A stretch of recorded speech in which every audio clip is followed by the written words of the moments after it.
राकेश के साथ आपकी दुश्मनी भी हुई, बट वो कैसा था? आपकी एक अलग लेवल की मैच्योरिटी भी है। बिल्कुल है, हम लोग को इमेंस रिस्पेक्ट है एक दूसरे के काम का। 25 साल से वो आदमी काम कर रहा है यार, and I love his work. और दुश्मनी घर के अंदर गेम की थी, वो गेम खत्म, दुश्मनी खत्म। बाहर जब भी मिलेंगे, मैं खुद, वो मुझसे बड़ा भी है, मैं खुद I walk up to him and hug him tight. तो दुश्मनी खत्म हो गई है घर के अंदर ही। हम दोनों इतने मैच्योर्ड हैं कि ये गेम समझते हैं। बिग बॉस उनका सबसे फेवरेट शो है, ऐसे हम कह सकते हैं, क्योंकि हिंदी बिग बॉस के बाद मराठी बिग बॉस में भी दिखाई दिए द मास्टरमाइंड विशाल कोटियन। और ये सीज़न भी उन्होंने बहुत ही अमेजिंग था, और वो उन्होंने बहुत एंटरटेनमेंट दिया है इस सीज़न में। सो विशाल इज़ हियर एट FBJ। विशाल, बहुत स्वागत है आपका। नमस्कार, जय महाराष्ट्र। और कैसा रहा आपके लिए मराठी बिग बॉस का ये जर्नी? बहुत मुश्किल था यार, मराठी बहुत मुश्किल सीज़न था। इनफैक्ट बिग बॉस ने खुद बताया कि मराठी का ये सबसे डिफ़िकल्ट सीज़न है। तो 100 दिन रहा, लड़ा भिड़ा और जीत कर नहीं आया, पर दिल जीत लिया है सबका। और आपकी जो टोली थी वो बहुत ही सुपर एनर्जेटिक थी। शुरू से ही आप सब एनर्जेटिक थे और आप उसके किंग थे, आप वो राजा थे टोली के। तो वो कैसे सब इकट्ठा होके सब कैसे मैं हमेशा बोलता हूँ कि टोरी बनाने की क्रेडिट मैं लूँगा, क्योंकि मैंने ही बनाई है। लेकिन टोरी बन गई, बनते बनते लोगों को मैंने नहीं चुना, लोग अपने आप आते गए। मैं चला था अकेला अपने मंजिल की ओर, लोग आते गए और कारवां बनता है।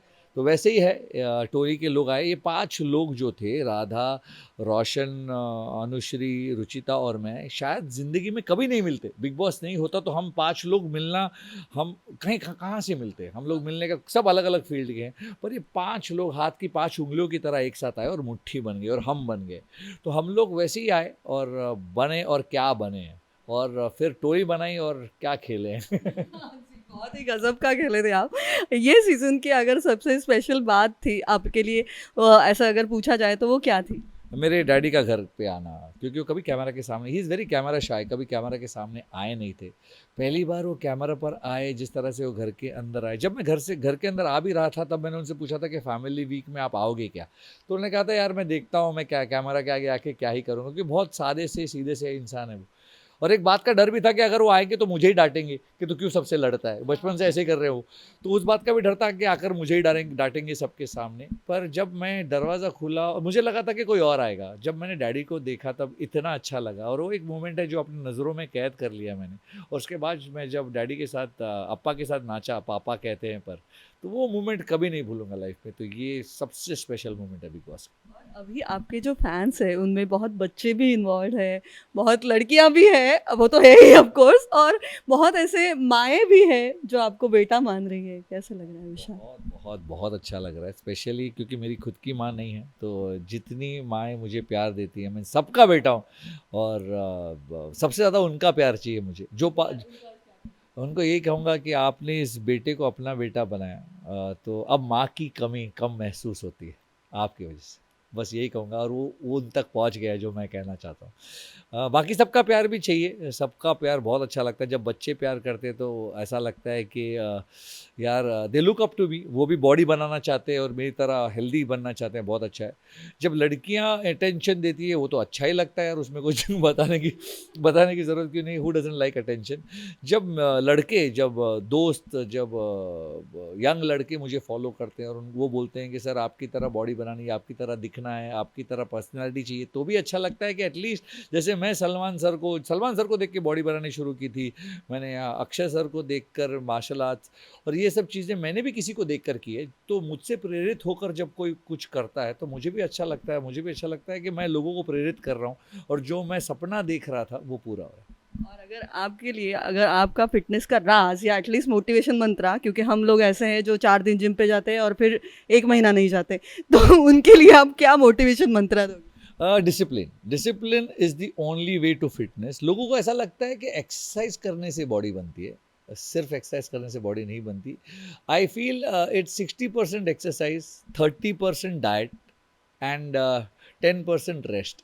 तो डाइट बहुत ज़्यादा इंपॉर्टेंट है, रेस्ट बहुत ज़्यादा इंपॉर्टेंट है, और डिसिप्लिन। आप डिसिप्लिन लाइफ रहोगे तो एक्सरसाइज करने के लिए आपको, आप आधा घंटा निकाल लो, वॉक कर लो, या आप आधा घंटा निकालो घर पे एक्सरसाइज कर लो।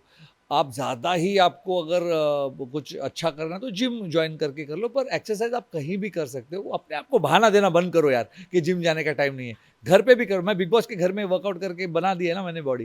तो इट इज़ अबाउट डिसिप्लिन। आप डिसिप्लिन रहोगे तो हेल्दी रहोगे। ये मंत्र आज बहुत ज़्यादा ज़रूरी था। मतलब 3 महीने तो निकल गए हैं साल के, अब आगे का ज़रूरी है मोटिवेशन। और विशाल, जैसे फिर से घर के अंदर जाते हैं, राखी सावंत आई और एक एंटरटेनमेंट का तड़का और बढ़ गया आपके लिए। राखी जो आपकी ऑलरेडी फ्रेंड रह चुकी है, तो उसको घर में देखना और इतने दिन निकालना कैसा था? राखी और मैं 10 साल के दोस्त हैं। बाहर हम बहुत ज़्यादा वक्त साथ में बिताते हैं, पर ऐसे माहौल में एक गेम के अंदर मैं राखी सावंत को कभी नहीं मिला था। और मैंने ये रियलाइज़ किया कि राखी की दोस्ती अलग है और गेम अलग है।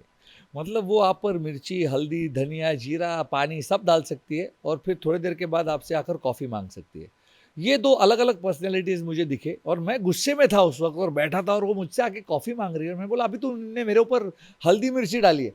तो हाँ, उसने उसका जवाब था कि हाँ, वो गेम था, ये दोस्ती है, चल अभी कॉफ़ी दे। तो ये दोनों चीज़ों को अलग-अलग रख कर खेलना बहुत डिफ़िकल्ट है और सिर्फ़ राखी सावंत कर सकती है, जो अपने को नहीं होता। हम लोग गुस्सा हो जाते हैं तो बैठ जाते हैं मुँह बना के, राखी ऐसी नहीं है। राखी गेम पर गेम खेलेगी, उसके बाद आपको खाना भी खिलाएगी, आपके लिए अंडे भी बनाएगी, आपको ग्लूटेन फ्री आटा जो सिर्फ़ उसके लिए आता है, उसकी रोटियाँ बना कर देगी। तो ये मेरी है राखी सावंत है और वो जान है और दोस्त है मेरी। और घर में दोस्ती भी बनी रुचिता के साथ। रुचिता आपके प्यार में थी, बट ये क्या है, अब ये दोस्ती है, प्यार है, आगे जाके कुछ होगा क्या, क्या लग रहा नहीं, मुझे नहीं पता कि वो मेरे प्यार में थी, ऐसे आप बोल रहे हैं। मेरी तरफ से मैंने बहुत क्लियर किया है कि इसमें कोई प्यार का एंगल नहीं, कोई लव का एंगल नहीं था। 2 लोग भरोसे से एक दूसरे के साथ जुड़े थे। उस घर में भरोसा मिलना बहुत मुश्किल है, जैसे मैं बार-बार कह रहा हूँ। तो एक दूसरे पर भरोसा था कि मैं जो इस पर भरोसा कर रहा हूँ, ये वही करेगी और उसको भी मेरे पे भरोसा था। और बहुत प्यारी लड़की है, उसको बहुत काम करना है। 15 साल का डिफरेंस है हम में, तो लव-वव का कोई एंगल हो ही नहीं सकता। और वो राकेश बापट और करण, किसी ने ये बोला था कि तुम दोनों को साथ में देखते हो तो डियर जिंदगी जैसे लगता है कि शाहरुख खान आलिया भट्ट को समझा रहा है। तो और रुचिता मेरी बात मानती थी। रुचिता मेरी बात मानती, यही बहुत है, क्योंकि वो किसी की बात नहीं मानती। बहुत अच्छी प्लेयर है। पता नहीं इतनी जल्दी क्यों चली गई, पर बहुत अच्छा करियर है उसका। थोड़ा गुस्से को वो कंट्रोल, क्योंकि मैं भी उसी की तरह हूँ। मुझे भी गुस्सा बहुत जल्दी आता था। बिग बॉस के घर ने मुझे पेशेंस सिखा दिया है। वो भी अपने गुस्से को थोड़ा काबू करेगी तो बहुत आगे तक जाएगी। है? और आगे आपकी दोस्ती कंटिन्यू रहेगी? 100% अभी भी कंटिन्यू है, मतलब टूटी नहीं है, कंटिन्यू रहेगी 100%। उसके साथ ही नहीं, उसके साथ तो रहेगी ही, टोली के हर मेंबर के साथ रहेगी, घर के हर मेंबर के साथ रहेगी। मुझे किसी से कोई दुश्मनी नहीं है। हाँ, टोली से थोड़ा लगाव ज़्यादा है। रोशन, अनुश्री, राधा, रुचिता, इनसे बहुत लगाव है। उसी तरह प्राजक्ता, सागर दादा और घर के हर मेंबर से है।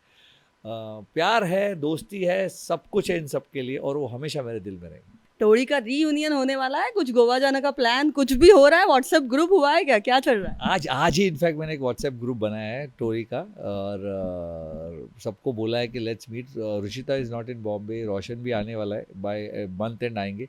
गोवा तो नहीं जाएंगे, गोवा में बहुत गर्मी है यार, कोई ठंडी जगह जाएंगे, महाबलेश्वर ऐसा कुछ, बट रियूनियन 100% होगा और सबको मिलना है मुझे। और उस रियूनियन में सागर, प्राजक्ता, ओमकार, आयुष, करण, सचिन, ये सब भी होंगे। बहुत मज़ा आएगा।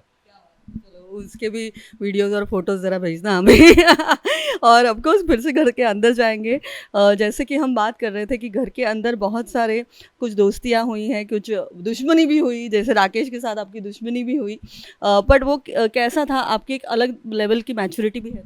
बिल्कुल है, हम लोग को इमेंस रिस्पेक्ट है एक दूसरे के काम का। 25 साल से वो आदमी काम कर रहा है यार, and I love his work. और दुश्मनी घर के अंदर गेम की थी, वो गेम ख़त्म, दुश्मनी ख़त्म। बाहर जब भी मिलेंगे, मैं खुद, वो मुझसे बड़ा भी है, मैं खुद I will walk up to him and hug him tight. तो दुश्मनी ख़त्म हो गई है घर के अंदर ही। हम दोनों इतने मैच्योर्ड हैं कि ये गेम समझते हैं और बहुत मज़ा आएगा उससे मिलने भी यार। बहुत दो डिफरेंट पर्सनालिटीज़ है वो। अ, शांत और सॉफ्ट स्वभाव का है, मैं आउटगोइंग और मुंहफट हूँ। तो दो अलग अलग पर्सनैलिटीज़। लोग ऐसा भी बोल रहे थे कि आपके वजह से राकेश का गेम दिखाई दिया, ऐसा कुछ लग रहा है आपको क्या? अगर मेरे वजह से राकेश का गेम दिखा दिया तो टॉप 2 में मैं होना चाहिए था ना। अगर मैंने उसका गेम बनाया तो टॉप, ये सब बोलने की बातें हैं, कोई किसी की वजह से नहीं बनता, हर प्लेयर अपना गेम खेलता है और मुझे जैसे लगा, मुझे जैसे समझ में आया बट मैं ऐसा। That's the best thing that you are gracefully accepting that. Of course अगर राकेश बापा टॉप 2 तक गया तो उसकी मेहनत से गया है, उसमें मेरा कोई कंट्रीब्यूशन नहीं है। और मैं टॉप 3 पे गया तो मेरे उसका हक मेरा है, वो कंट्रीब्यूशन मेरा है। और अच्छा लगा, उधर तक पहुंचना ही मेरे लिए बहुत था। और ट्रॉफी जीता तो और अच्छा लगता, पर जो जीती तन्वी वो भी खुद के मेहनत से गई, तो कोई कोई गिला शिकवा नहीं। मतलब you enjoyed the season through out, ऐसे ही बोलेंगे। I am enjoying more after coming out, because trophy कोई भी जीता हो, सीजन तो विशाल कोटिन के नाम से ही जाना जाएगा। तो कोई प्रॉब्लम नहीं, जो मेरे हक का है वो मैं लेके रहूँगा। आपके इंडस्ट्री के फ्रेंड्स क्या बोल रहे हैं, कुछ बातें हुई? सब खुश हैं, सब बोलते हैं कि यार तू ही चला रहा था शो। मैंने बोला नहीं, सभी चला रहे थे, लेकिन मैं कर रहा था जो मैं करता हूँ। सब बहुत खुश हैं, जर्नी पूरी हो गई है, मेरी तमन्नाएं पूरी हो गई, इतना प्यार मिल रहा है। मतलब मैं एक्सपेक्ट नहीं कर रहा था कि इतना प्यार मुझे महाराष्ट्र से मिलेगा। अब मैं उस प्यार के दरिया में तैर रहा हूँ और बहुत खुश हूँ। Thank you so much Maharashtra. और इससे आगे नेक्स्ट प्रोजेक्ट क्या होगा? एक फिल्म कर रहे हैं मैं और स्वप्नील, वो फिल्म है फ्लोर पे, दोनों हीरोज हैं हम, स्वप्निल जोशी। स्वप्निल जोशी और मैं। उसके अलावा एक प्ले प्लान किया सागर करांडे के साथ, उसकी मीटिंग चल रही है अभी। और बेसिकली प्लान ये था कि मराठी में बिग बॉस करना है और कुछ ज़्यादा काम नहीं करना है, पर अब करना है क्योंकि इतना एक्सेप्टेंस है, पता नहीं था इतना प्यार मिलेगा मराठी से, पता नहीं था। जैसे आपने कहा कि सब लोग बहुत प्यार कर रहे हैं और वो दिखाई भी दे रहा है सोशल मीडिया पे। तो अब मराठी में काम करना, अच्छा काम करना और बहुत जल्दी करना। Thank you so much Vishal, keep rocking, thank you so much. Thank you so much.